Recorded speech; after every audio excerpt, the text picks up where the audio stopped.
Magandang araw po sa inyong lahat. Sa lekturang bidyong ito, ating tuklasin ang malalim na ugnayan ng wika at kultura, kung bakit magkahugpong ang dalawa at hindi mapaghihiwalay, at ang malaking empluwensya ng lipunan sa pagbuo at pagpapalawig nito. Ang wika at kultura ay dalawang magkahawak na sangkap ng isang lipunan. Ang wika ay hindi lamang isang paraan ng komunikasyon. Ito ay isang sisidlan ng kultura. Sa pamamagitan ng wika, naipapahayag natin ang ating mga paniniwala, kaugalian, tradisyon at mga halaga.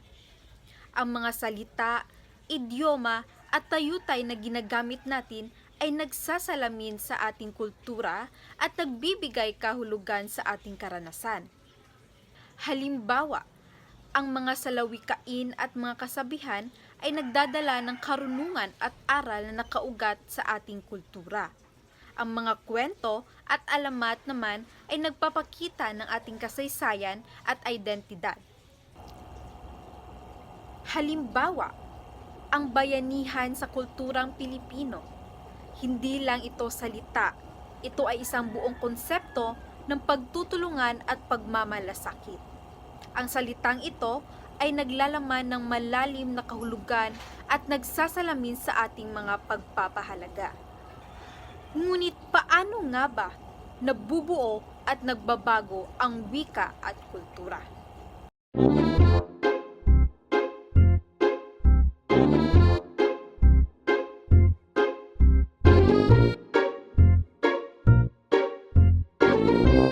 Ang mga pakikipag-ugnayan, mga pangyayari sa kasaysayan at mga impluwensya mula sa ibang kultura ay may malaking epekto sa pag-unlad ng ating wika at kultura.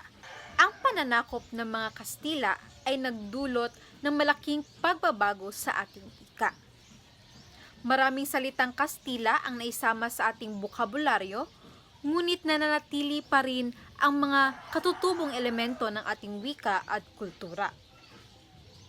Ito ay nagpapakita ng kakayahang umangkop ng wika at kultura sa paglipas ng panahon.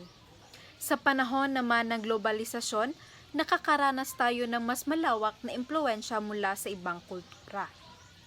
Ang internet at social media ay nagpapabilis ng pagkalat ng mga salita at ideya na nagdudulot ng pagbabago sa ating wika at kultura. Kung iisipin ninyo, paano natin maipapasa ang ating mga kwento, awit at kasabihan sa susunod na henerasyon kung wala tayong wika? Ang wika ang nagbibigay buhay sa kultura at ang kultura naman ang nagbibigay kahulugan sa wika. Ito ay isang symbolic relationship o magkakaugnay at magkakasama. Sa huli, ang wika at kultura ay magkahumpong at hindi mapaghiwalay. Ang lipunan ang siyang nagbubuo at nagpapabago sa dalawang ito. Ang pag-unawa sa kanilang ugnayan ay mahalaga upang mapanatili, mapaunlad ang ating sariling identidad.